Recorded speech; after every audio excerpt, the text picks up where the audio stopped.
सन 2018 में जापानीज हुकूमत की जानिब से एक हैरत अंगेज प्रेस रिलीज जारी होती है। उस प्रेस रिलीज में लिखा था, हम किसी भी यूएफओ एक्टिविटी या किसी एलियन की एग्जिस्टेंस को डिनाई करते हैं। जापान की हुकूमत दुनिया में इनकी एग्जिस्टेंस या जापान के एरियल बॉर्डर्स में एलियंस की किसी भी एक्टिविटी से इनकार करती है। ये बात हैरत अंगेज इसलिए थी क्योंकि ग्रीक नामी एक इन्वेस्टिगेटर इस प्रेस रिलीज से पहले ही जापानीज पायलट के 2 इंटरव्यूज कंडक्ट कर चुके थे, जिन इंटरव्यूज में उन्होंने जापानीज एयर स्पेस के अंदर बहुत सी एबनॉर्मल एक्टिविटीज और कुछ यूएफओ को खुद देखने की तस्दीक की थी। मगर जापानीज हुकूमत की ये प्रेस रिलीज बिल्कुल हकाइक के बरक्स थी। आज की इस वीडियो में जानते हैं क्या वाकई एलियंस एग्जिस्ट करते हैं और क्या वाकई अब वो हमारी दुनिया के चक्कर लगा चुके हैं या लगा रहे हैं। एलियंस की दुनिया में आने की तस्दीक और इसकी ऑथेंटिसिटी को जानने के लिए हम मुख्तलिफ पायलट्स के दिए गए बयानात और उनकी बनाई हुई वीडियोस से मदद लेंगे ताकि हम उस फैक्ट तक पहुंच सकें कि वाकई एलियंस इस दुनिया में आ रहे हैं या आ चुके हैं या वाकई में ये एग्जिस्ट करते हैं या नहीं। जापान के एयर स्पेस में यूएफओ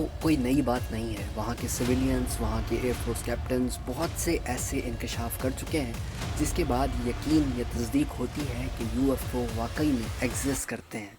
यूएफओ एयर स्पेस में किसी भी मिस्टिकल ऑब्जेक्ट को कहा जाता है, यानी ऐसी चीज जो बहुत अजीब, वियर्ड हो और किसी रडार में भी ना आ पाए। मोमारो साटो जो एक फॉर्मर विंग कमांडर हैं और एक खुद एक एलियन जैसे लगते हैं, कहना था कि मैं अक्सर यूएफओ के बारे में, एलियंस के बारे में इस तरह की स्टोरीज सुनता रहता था अपने एयरफोर्स कैप्टन से और कुछ सिविलियन से भी कि उन्होंने किसी ऑब्जेक्ट को स्पेस में या एयर स्पेस में देखा है। और एक बार तो जब एक ट्रेनी कैप्टन अपनी फ्लाइट उड़ा रहा था तो इस दौरान उसने एक ऐसा ऑब्जेक्ट देखा जिसकी वजह से उसका जहाज बिगड़ गया, अपना बैलेंस खो बैठा और बड़ा हादसा होते होते बचा। मोमारो साटो के मुताबिक वो ये तमाम स्टोरीज, वो ये तमाम वाक़यात एक जगह कंपाइल करते थे और इसकी एक फ़ाइल बनाते थे जो जापानीज़ हुकूमत तक जाती थी। मार्च 2004 में ऐसा ही एक वाक़या मैक्सिको एयरफोर्स के साथ होता कि जब वो एक फ़्लाइट के दौरान ड्रग स्मगलर्स को तलाश कर रहे थे, वो आसमान पे अचानक से ये मनाजिर देखते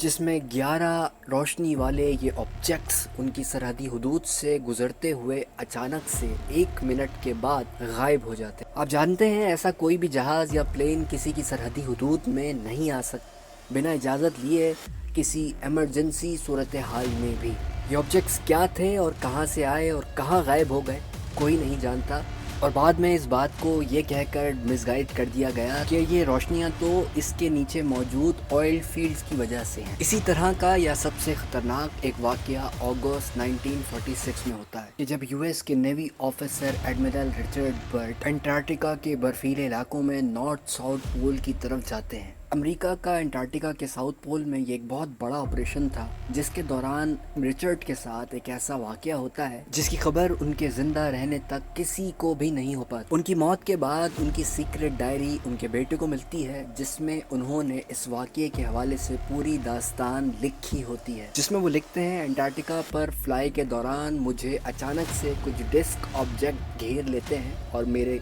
जहाज को ग्राउंड पर उतरने पर मजबूर कर देते हैं, जिसके बाद मैं एक ऐसा होल देखता हूँ कि जिसको देखकर मेरी आंखें दंग रह जाती हैं क्योंकि ज़मीन के अंदर एक नई ज़मीन बनी हुई थी जिसके अंदर क्रिस्टल से बनी हुई एक इंतहाई खूबसूरत जगह थी जिसको देखकर मुझे मेरी आंखों पर यकीन नहीं हुआ। उसके बाद वहाँ मैं एक बीइंग यानी एक जानदार से मिला जिसका नाम मुझे नहीं पता कि वो क्या चीज़ थी, मगर अपनी उस डायरी में वो उस शख्स को या उस चीज़ को मास्टर का नाम देते हैं। वो मास्टर उनसे कहता है कि हम इंसानों के दरमियान बढ़ती हुई लड़ाई और जंगों की वजह से इस प्लेनेट को लेकर बहुत फिक्रमंद है। वो मास्टर उनसे अमेरिका की जानिब से जापान पर किए गए न्यूक्लियर हमले के बारे में भी कंसर्न शो करता है और कहता है कि इंसानों की ये एक्टिविटीज इस पूरे प्लेनेट के लिए बहुत खतरनाक हो सकती हैं और हम इनको लेकर बहुत फिक्रमंद है। ये एक ऐसा वाकया था जिसके रिलीज होने के बाद दुनिया में यूएफओ रिसर्चर्स और एलियन के मानने वालों में एक तहलका समझ गया। इस वाकये के बाद एक और चीज़ की भी निशानदही होती है कि जितने भी ऑब्जेक्ट्स आज तक देखे गए हैं उनका ताल्लुक ऐसी जगहों से है जहाँ पे न्यूक्लियर बॉम्ब एग्जिस्ट करते हैं,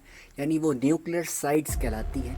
वहीं पे ये सारे ऑब्जेक्ट्स अक्सर नज़र आते हैं जो अब तक रिपोर्ट हुए हैं, जिससे मालूम ये होता है कि अगर इस तरह की कोई मखलूक वाकई में एग्जिस्ट करती है तो उन्हें इंसानों के इस ख़तरनाक हथियार से बहुत परेशानी है, जिससे इस दुनिया को नहीं पूरे प्लेनेट को बहुत बड़ा ख़तरा हो सकता है। और यही वजह है कि वो इन बॉम्ब्स को लेके, इन एक्टिविटीज़ को लेके इंतहाई फ़िक्रमंद है और उनका आना जाना, उनकी थ्रेट्स अब इस दुनिया में बढ़ती जा रही हैं। इन वाक़यात को देखते हुए आप क्या समझते हैं? क्या ये मखलूक वाकई में एग्जिस्ट करती है या ये सब वेस्ट का एक ड्रामा है, या ये अमेरिका की कोई बहुत एडवांस टेक्नोलॉजी है जिसको वो यूएफओ या एलियंस का नाम दे रहा है? यानी इसका इस्तेमाल करते हुए वो किसी भी मुल्क में दाखिल हो सकता है और नाम देता है उन्हें एलियन का। आपको क्या लगता है और इस हवाले से आपकी क्या अंडरस्टैंडिंग है? और अगर आप कुछ नया जानते हैं तो कमेंट्स में हमें ज़रूर बताइए। और अगर आपको ये कंटेंट अच्छा लगा तो चैनल को सब्सक्राइब करना बिल्कुल ना भूलें।